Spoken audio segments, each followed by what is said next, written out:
ಕರಾವಳಿ ಭಾಗದ ಅತಿ ದೊಡ್ಡ ಜಾತ್ರೆಗಳಲ್ಲಿ ಒಂದಾಗಿರುವಂತಹ ದಕ್ಷಿಣ ಕನ್ನಡ ಜಿಲ್ಲೆಯ ಪುತ್ತೂರಿನ ಮಹಾಲಿಂಗೇಶ್ವರ ದೇವಸ್ಥಾನದ ಜಾತ್ರೋತ್ಸವದಲ್ಲಿ ಕುಡುಕರ ಮತ್ತು ಭಿಕ್ಷುಕರ ಉಪಟಳ ಜಾಸ್ತಿಯಾಗಿದೆ.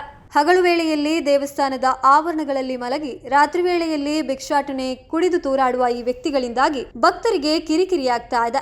ಬೇರೆ ರಾಜ್ಯಗಳಿಂದ ಜಾತ್ರೆಯ ಸಂದರ್ಭದಲ್ಲಿ ಪುತ್ತೂರಿನಲ್ಲಿ ಸೇರುವ ಈ ತಂಡಗಳು ಕಳ್ಳತನದಲ್ಲೂ ತೊಡಗ್ತಾ ಇದ್ದು ಸಂಬಂಧಪಟ್ಟ ಇಲಾಖೆಗಳು ಕ್ರಮ ಕೈಗೊಳ್ಳದಿದ್ದಲ್ಲಿ ಮುಂದಾಗುವ ಅನಾಹುತಗಳಿಗೆ ಇಲಾಖೆಗಳೇ ನೇರ ಹೊಣೆಯಾಗುತ್ತೆ ಅನ್ನೋ ಎಚ್ಚರಿಕೆಯನ್ನ ಭಕ್ತರು ರವಾನಿಸಿದ್ದಾರೆ. ಸುಮಾರು 20 ದಿನಗಳ ಕಾಲ ನಡೆಯುವ ದಕ್ಷಿಣ ಕನ್ನಡ ಜಿಲ್ಲೆಯ ಪುತ್ತೂರಿನ ಮಹಾಲಿಂಗೇಶ್ವರ ದೇವಸ್ಥಾನದ ವಾರ್ಷಿಕ ಜಾತ್ರೋತ್ಸವದ ಕರಾವಳಿಯ ಅತಿ ದೊಡ್ಡ ಜಾತ್ರೆಗಳಲ್ಲಿ ಒಂದಾಗಿದೆ. ದಕ್ಷಿಣ ಕನ್ನಡ ಜಿಲ್ಲೆಗೆ ಸಂಬಂಧಿಸಿದಂತೆ ಅತಿ ದೊಡ್ಡ ಜಾತ್ರೆ ಇಲ್ಲೇ ನಡೆಯುತ್ತದೆ.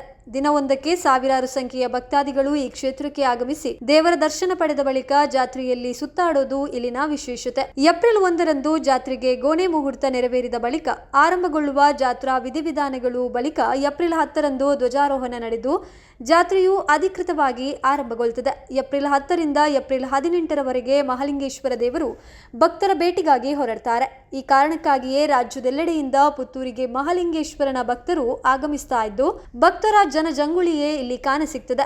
ಜಾತ್ರೆಯು ಅದ್ದೂರಿಯಾಗಿ ನಡೆಯಲು ವ್ಯಾಪಾರ ವ್ಯವಹಾರಗಳು ಮುಖ್ಯ ಅನ್ನೋ ಕಾರಣಕ್ಕೆ ಇಲ್ಲಿ ವಿಶಾಲವಾದ ಮೈದಾನದಲ್ಲಿ ಸುಮಾರು 400ಕ್ಕೂ ಮಿಕ್ಕಿದ ವಿವಿಧ ಬಗೆಯ ಸ್ಟಾಲ್ಗಳು ಬರುತ್ತೆ. ಭಕ್ತರು ಭಕ್ತಿಯ ಗುಂಗಿನಲ್ಲಿದ್ರೆ ಇನ್ನು ಕೆಲವರು ನಶೆ ಏರಿಸಿ ಕಿರಿಕಿರಿ ಮಾಡ್ತಾ ಮತ್ತು ಭಿಕ್ಷಾಟನೆಯ ಮೂಲಕ ಭಕ್ತರಿಗೆ ತೊಂದರೆ ನೀಡ್ತಾರೆ ಎನ್ನುವ ಆರೋಪ ಭಕ್ತರಿಂದ ಬರಲಾರಂಭಿಸಿದೆ. ಎಲ್ಲಿಂದಲೂ ಭಿಕ್ಷುಕರನ್ನ ಇಲ್ಲಿ ತಂದು ಬಿಡಲಾಗ್ತಾ ಇದ್ದು ಹಣ ಮಾಡುವ ದಂಧೆ ಈ ಭಿಕ್ಷಾಟನೆಯ ಹಿಂದಿದೆ ಎನ್ನುವ ಆರೋಪ ಕೂಡ ಇದೆ. ಹಗಲು ವೇಳೆಯಲ್ಲಿ ದೇವಸ್ಥಾನದ ಆವರಣದಲ್ಲೆಲ್ಲ ಮಲಗುವ ಕುಡುಕರ ಗುಂಪು ರಾತ್ರಿ ವೇಳೆಯಲ್ಲಿ ಜನಜಂಗುಳಿ ತೂರಾಟ ಆರಂಭಿಸಿ ಭಕ್ತರಿಗೆ ಕಿರಿಕಿರಿ ಉಂಟು ಮಾಡುತ್ತಿದ್ದಾರೆ. ಅಲ್ಲದೆ ಭಿಕ್ಷಾಟನೆಯ ನೆಪದಲ್ಲಿ ಕೆಲವರು ಕಳ್ಳತನದ ಕೃತ್ಯಗಳನ್ನ ತೊಡಗಿಸಿಕೊಂಡಿದ್ದು ಈ ಬಗ್ಗೆ ಹಲವು ಬಾರಿ ಸಂಬಂಧಪಟ್ಟ ಇಲಾಖೆಗಳಿಗೆ ಮಾಹಿತಿಯನ್ನ ನೀಡಲಾಗಿದೆ. ಆದರೆ ಯಾರೂ ಇತ್ತ ಗಮನ ಹರಿಸಿಲ್ಲ.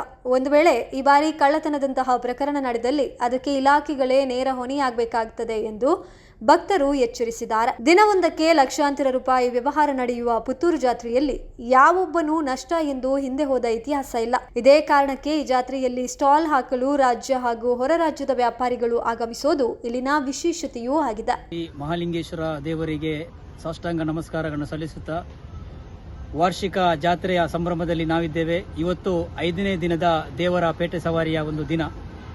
ಇವತ್ತು ಬೆಳಿಗ್ಗೆಯಿಂದ ನಾವು ಸ್ವಯಂ ಸೇವಕರಾಗಿ ದೇವಸ್ಥಾನದಲ್ಲಿ ದುಡಿತಿದ್ದೇವೆ. ಮಹಾಲಿಂಗೇಶ್ವರ ಸಂರಕ್ಷಣಾ ಸಮಿತಿಯ ಸದಸ್ಯರು ಕಳೆದ 5 ದಿನಗಳಿಂದ ಕೂಡ ಮಹಾಲಿಂಗೇಶ್ವರ ಸಂರಕ್ಷಣಾ ಸಮಿತಿಯ ಸದಸ್ಯರು ಪ್ರತಿಯೊಂದು ಕಾರ್ಯದಲ್ಲಿ ಕೂಡ ದೇವಸ್ಥಾನದ ಎಲ್ಲ ಕೆಲಸದಲ್ಲಿ ಕೂಡ ಕೈ ಜೋಡಿಸುತ್ತಿದ್ದಾರೆ. ಎಲ್ಲ ಸದಸ್ಯರಿಗೆ ಕೂಡ ನಮ್ಮ ಸಮಿತಿಯ ಪರವಾಗಿ ಪ್ರೀತಿಪೂರ್ವಕವಾದ ಧನ್ಯವಾದಗಳನ್ನು ಕೂಡ ಸಮರ್ಪಿಸುತ್ತಿದ್ದೇವೆ. ದೇವಸ್ಥಾನದ ಈ ಜಾತ್ರೆ ಸಂದರ್ಭದಲ್ಲಿ ನಮಗೆ ಒಂದು ಬೇಸರದ ಸಂಗತಿ ಏನೆಂದರೆ ಭಿಕ್ಷುಕರ ಕಾಟ.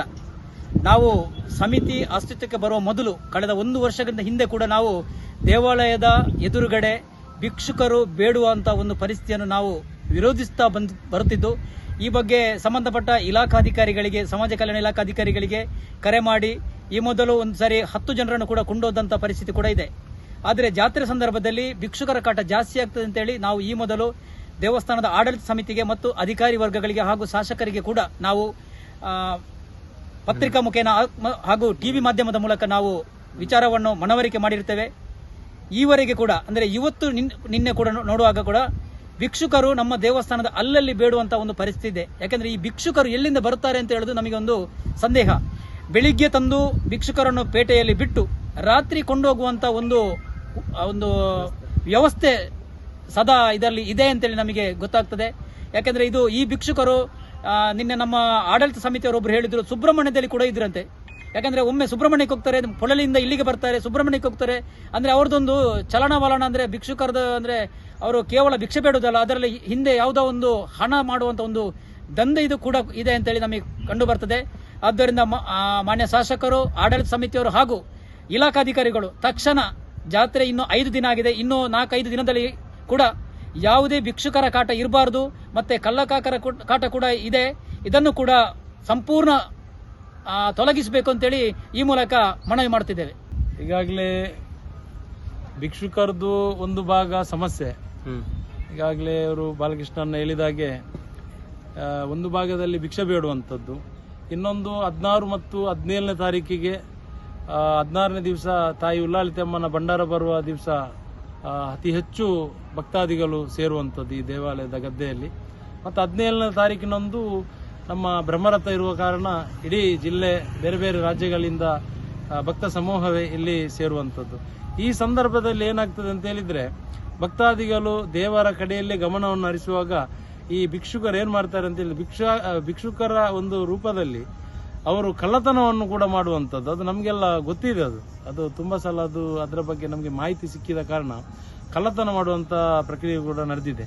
ಇದನ್ನು ಈ ಸಂದರ್ಭ ಆಗುವುದರಿಂದ, ಮತ್ತು ಮಕ್ಕಳು ನೋಡಿ, ಚಿಕ್ಕ ಚಿಕ್ಕ ಮಕ್ಕಳು ಕೂಡ ಆಚೀಚೆ ಹೋಗುವಾಗ ಅವರ ಮಕ್ಕಳಲ್ಲಿ ಚಿನ್ನದ್ದು ಸರ ಅದು ಏನಾದ್ರು ಇದ್ರೆ ಅದನ್ನು ಎಳೆಯುವಂತ ಪರಿಸ್ಥಿತಿ, ಇಂಥದ್ದೆಲ್ಲ ಘಟನೆ ಆಗಿದೆ ಮುಂಚೆ ಕೂಡ. ಅಂಥದ್ದು ಆಗಬಾರ್ದು.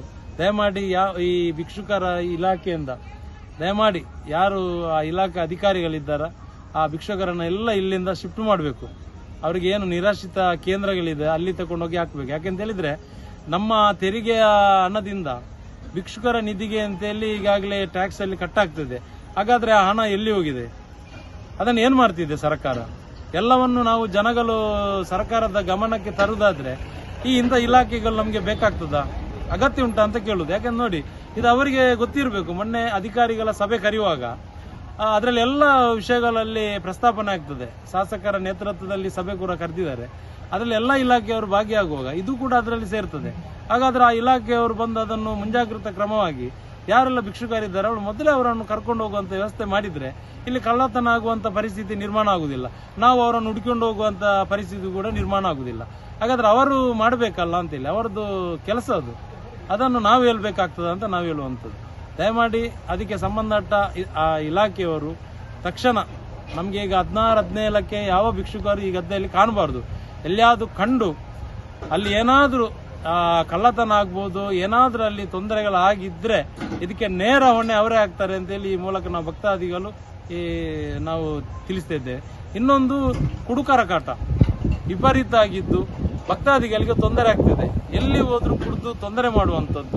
ಆ ಕುಡುಕರನ್ನು ಕೂಡ ನಾವು ಈಗಾಗಲೇ ಅಧ್ಯಕ್ಷರ ಗಮನಕ್ಕೆ ತಂದು ಖಾಸಗಿ ಭದ್ರತೆಯವರನ್ನು ಇಲ್ಲಿ ನೇಮಿಸಬೇಕು ಅಂತ ನಾವು ಹೇಳಿದ್ದೇವೆ ಹೆಚ್ಚುವರಿಯಾಗಿ. ಯಾಕೆಂತ ಹೇಳಿದ್ರೆ ಅಂಥದ್ದೆಲ್ಲ ಘಟನೆ ನಡೆದರೆ ಅವರ ತಕ್ಷಣ ಈ ಗದ್ದೆಯನ್ನು ತಗೊಂಡೋಗಿ ಅವರನ್ನು ಹೊರಗಡೆ ಹಾಕುವಂತ ವ್ಯವಸ್ಥೆಯನ್ನು ಕೂಡ ಮಾಡಬೇಕು ಅಂತೇಳಿ ನಮ್ಮ ಮಹಾಲಿಂಗೇಶ್ವರ ದೇವಸ್ಥಾನ ಸಂರಕ್ಷಣಾ ಸಮಿತಿಯಿಂದ ನಾವು ಭಕ್ತಾದಿಗಳೆಲ್ಲರೂ ನಾವು ಆಗ್ರಹಿಸಿದ್ದೇವೆ.